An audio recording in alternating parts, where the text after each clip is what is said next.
Hi, I'm Mark from Madison and I'm going to run you through the different menu options on the Aurora inverter. First of all, when you originally get your inverter, this will be set to scrolling. So if you're ever wanting to read the menu slowly, press the enter button and you'll find a padlock comes up.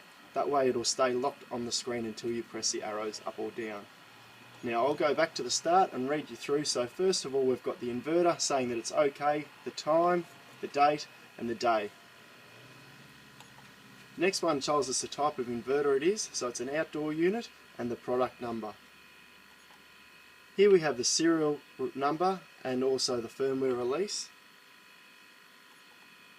This one here tells us how much energy we've produced per day, so that's since the inverter is turned on in the morning.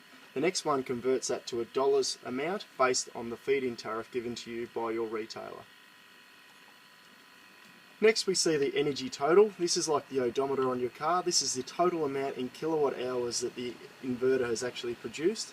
And below that we have the energy partial, which is like your trip meter. That can be set. So if you were to go away on a holiday, you would reset that so you could come back and see how much you've produced since you've been away and since you last checked the inverter.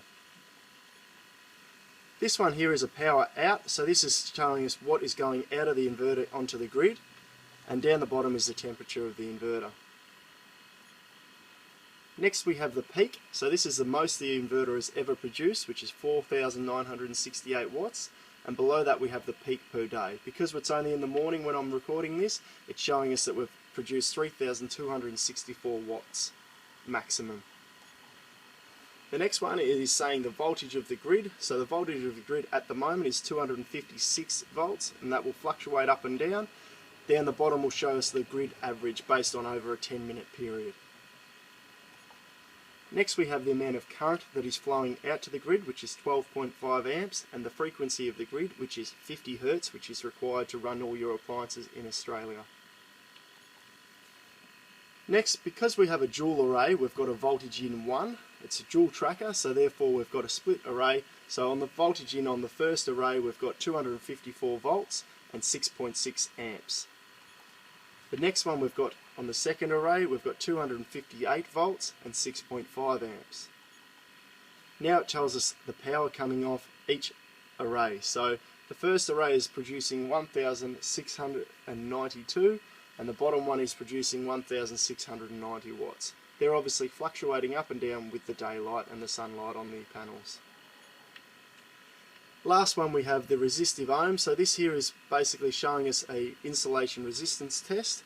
This measures on the inverter between all the poles of the inverter. So therefore it's just showing us that there is no fault between negative and positive and negative and earth and positive and earth and negative. So therefore it's saying that it's above 20 megohms, which is sufficiently insulated.